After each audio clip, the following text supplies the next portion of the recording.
Hello dear students, today we are going to study about energy levels of a rigid rotor.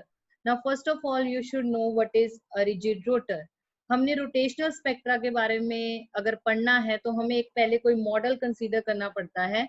तो वो model जो हम इस case में ले रहे हैं वो है एक rigid rotor. So rigid rotor is a mechanical model of a rotating system. Rigid का मतलब होता है फिक्स्ड। जैसे आपके पास डंबल होता है, डंबल में आपने देखा होगा कि there are two round balls on the two ends और उनके बीच में एक बार होती है।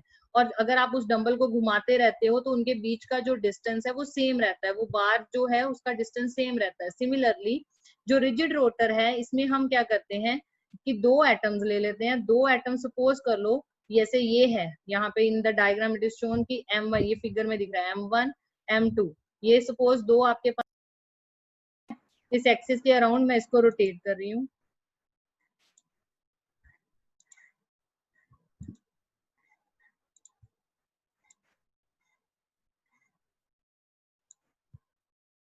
Hello dear students, today we are going to study about the energy levels of a rigid rotor. Now first of all you should know what is a rigid rotor. So rigid rotor basically क्या होता है, एक mechanical model होता है of a rotating system. यानी कि rotational levels के बारे में स्टडी करने के लिए, रोटेशनल स्पेक्ट्रा के बारे में स्टडी करने के लिए हमें पहले कोई मॉडल कंसीडर करना पड़ता है। और इस केस में जो हम मॉडल ले रहे हैं to study about the rotational spectra in detail, we are taking the rigid rotor. So rigid rotor का क्या मतलब होता है? Rigid means fixed. जैसे कि आपके पास डंबल होता है, डंबल में दो आपने देखे होंगे, you have two round balls like structure at the two ends और बीच में उनके एक रिजिड सी रॉड होती है। और अगर आप डंबल को घुमाते जाते हो तो उसके बीच का जो डिस्टेंस है वो फिक्स रहता है, वो सेम रहता है। उसी तरह हमारा जो रिजिड रोटर होता है इसमें भी दो हम बॉल की तरह जो है एटम्स को कंसीडर कर लेते हैं कि ये हमारे पास दो एटम्स हैं जिनका मास M1 M2 है। उनके बीच का डिस्टेंस जो है that is represented by this rigid bar and let it distance जो है वो है R0। और सेंटर से हम कोई एक्सिस पास करा देते हैं जिसके अराउंड हम इसको रोटेट करते जाएंगे। और जब हम रोटेट करेंगे ये डिस्टेंस चेंज नहीं होगा, दैट्स वाई इसको हम बोलते हैं रिजिड रोटर। अब ये जो डिस्टेंस है R0, अगर इतना डिस्टेंस, ये हाफ जो है डिस्टेंस दैट इज R1, ये R2 है, तो टोटल R0 किसके इक्वल हो जाती है? That is R1 plus R2। तो ये पूरी जो लेंथ है इस रिजिड बार की that is given by this equation 1, that is R0 is equal to R1 plus R2। और ये इक्वेशन हम आगे यूज करने वाले हैं, जैसे मैंने यहाँ थोड़ा सा शो किया हुआ कि हम आगे जाके R1 R2 की वैल्यू निकालेंगे इसी इक्वेशन से। फिर जैसे कि ये सेंटर ऑफ जो पॉइंट लिया आपने, इसको बोलते हैं सेंटर ऑफ ग्रेविटी पॉइंट। इस पॉइंट पे क्या है, सारा बैलेंस है हमारे पास। जितना M1 है उतना ही M2 है, यहाँ पे M1 M2 के इक्वल होगा। और जितना यहाँ से आप देख सकते हो डिस्टेंस है इस एटम तक, उतना ही इस एटम तक डिस्टेंस है, तो दैट्स वाई R1 भी इक्वल होगी R2 के। तो सेंटर ऑफ ग्रेविटी पे जो इक्वेशन लगाते हैं हम, that is M1 R1 is equal to M2 R2। फिर उसके बाद हमारे पास आता है मोमेंट ऑफ इनर्शिया।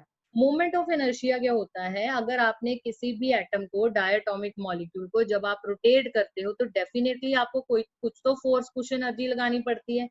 तो डिपेंडिंग अपॉन कितना उन एटम्स का मास है, आपको उस हिसाब से, अगर कोई ज्यादा भारी एटम है उसको आपको ज्यादा फोर्स लगाना पड़ेगा रोटेट करने के लिए। तो that's why I is directly proportional to M। अब ये तो एक एटम के लिए क्वेश्चन है, हम कर रहे हैं डायटोमिक मॉलिक्यूल। सो देयरफॉर हमें मोमेंट ऑफ इनर्शिया दोनों एटम्स के लिए लिखना पड़ेगा, that is M1 R1 square plus M2 R2 square and it is given by equation number 3। अब आप क्या करोगे इस इक्वेशन को, जैसे मैंने यहाँ पे थोड़ा ओपन करके दिखाया, आप ऐसे ओपन कर लोगे R1 को, यहाँ पे R1, यहाँ पे R2 को ओपन कर लिया।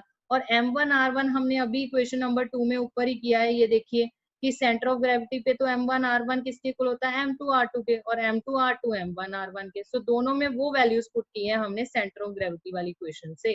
सो जो कॉमन आ रहा है हमने R1 R2 कॉमन ले लिया और अंदर रह गया M1 plus M2 and let it equation number 4। Coming to next is R0 is equal to R1 plus R2। अब यहाँ पे मैंने क्या किया है, जैसे बताया था कि मैंने R1 की एक बार वैल्यू निकाल लेनी R0 की फॉर्म में, ऐसे ही मैंने दूसरी बार R2 की वैल्यू निकाल लेनी R0 की फॉर्म में। और इस इक्वेशन को आपने पुट कर देना है सेंटर ऑफ ग्रेविटी वाली इक्वेशन में, that is M1 R1 is equal to M2 R2। हम ये सारा कुछ क्या क्यों कर रहे हैं? हम मोमेंट ऑफ इनर्शिया को डिफाइन करेंगे क्योंकि हमने अब डिटेल में पूरा रोटेशनल स्पेक्ट्रा पढ़ना, तो एक एक चीज को आपको पूरी डिटेल में जो है बताना पड़ेगा कि इसकी वैल्यू इतनी है, इसकी वैल्यू हम इतनी है, यहाँ से हम ये चीज निकाल सकते हैं। सो दैट्स व्हाई आई को पूरा बताने के लिए ही हमने पहले क्या कर रहे हैं, हमने आई की इक्वेशन बता दी कि आई जो है that is equal to m1r1 square plus m2r2 square. अब उनकी वैल्यू हम आगे निकाल रहे हैं कि m1 r1 की वैल्यू क्या होगी, m2 r2 की क्या होगी। तो that's why we are doing this equation.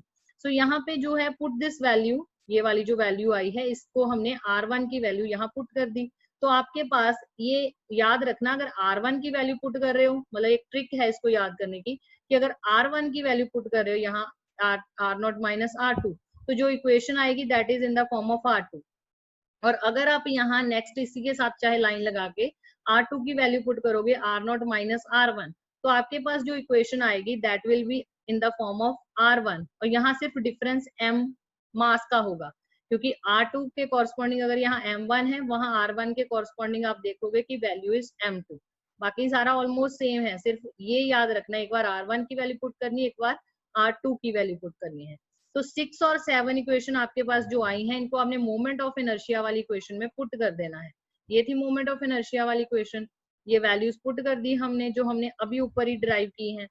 तो ये वाली वैल्यूज में हमने क्या किया, यहाँ पे सिर्फ स्क्वायर को ओपन कर दिया, that is m2 square r0 square, ये नीचे m1 m2 का स्क्वायर, ये स्क्वायर ओपन किया है। एलसीएम ले लेना है, एलसीएम लेके जो आपके पास कैंसल आउट हो रही हैं टर्म्स, उनको कैंसल आउट करके हमारे पास इक्वेशन बच जाती है ये, that is I is equal to m1 m2 r0 the square m1 plus m2। यहाँ से ये वाला जो टर्म है m1 m2 over m1 plus m2 that is called mu। mu का मतलब होता है reduce mass। तो अगर आप यहाँ पे mu पुट कर रहे हो तो you will get the equation I is equal to mu r0 the square।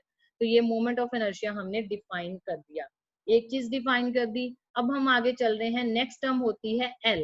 L is called angular momentum. अब एंगुलर मोमेंटम क्या होता है कि कहते जब कभी भी कोई बॉडी, कोई डायटोमिक मॉलिक्यूल अगर रोटेट कर रहा है, तो डेफिनेटली वो क्या करेगा, अपनी एंगुलर पोजीशन भी उसकी चेंज होती जाएगी। ठीक है, तो एंगुलर पोजीशन भी जो है वो चेंज होती जाएगी डिपेंडिंग अपॉन कितनी वेलोसिटी से वो मूव कर रहा है।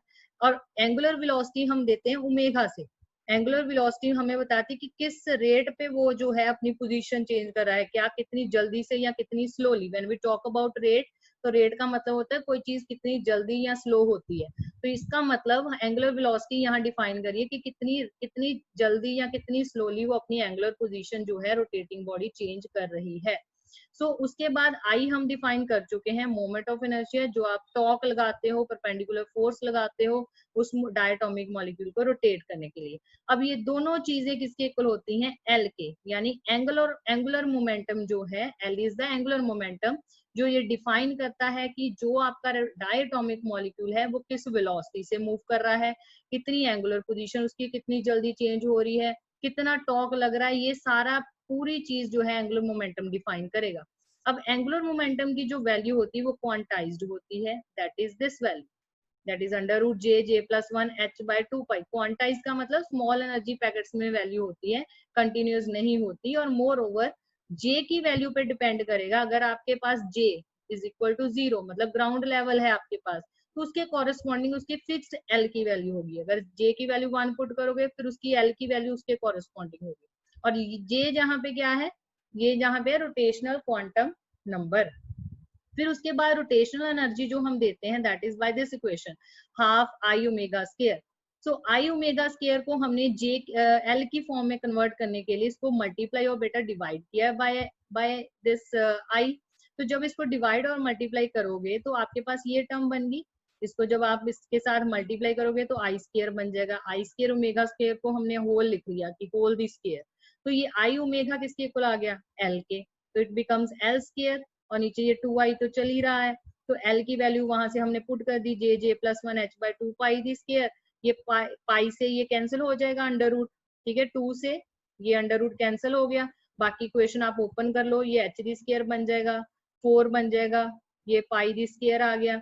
फिर उसके बाद जब आप इसको सॉल्व कर लेते हो यहाँ पे, मतलब मल्टीप्लीकेशन कंप्लीट कर लोगे यहाँ पे 4 into 2, तो आपके पास ये जो इक्वेशन बचती है that is this, that is h square upon 8 pi square I j plus 1. This is the rotational energy. Her energy level जो है रोटेशन एनर्जी लेवल, उसकी एनर्जी हम इस इक्वेशन से देते हैं. Very important equation. ये हमारे आगे वाइब्रेशन स्पेक्ट्रा में भी यूज होने वाली है, और जितनी हम आगे ट्रांजिशंस भी पढ़ेंगे उसमें भी यूज होने वाली, रोटेशनल के अंडर जो है स्पेक्ट्रा के अंदर पढ़ेंगे. तो यहाँ पे आप बेटा जे की वैल्यू आपने पुट करी जानी है. जे के कॉरेस्पॉन्डिंग आपके पास एनर्जी लेवल्स की वैल्यू आई जाएगी. अगर जे की वैल्यू अगर 0 पुट कर रहे हो तो यहाँ पे देख रहे हो कि वैल्यू इज 0. अगर 1 पुट कर रहे हो तो वैल्यू इज दिस. अगर 2 पुट करोगे तो आपके पास 6h square upon 8 pi square I आ गया.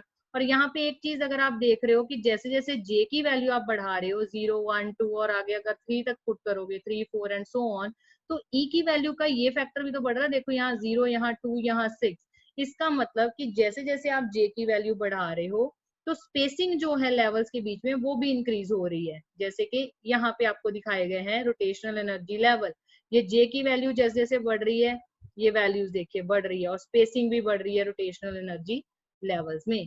So this was whole about rotational energy level of a diatomic molecules, or you can say rigid rotor. Thank you.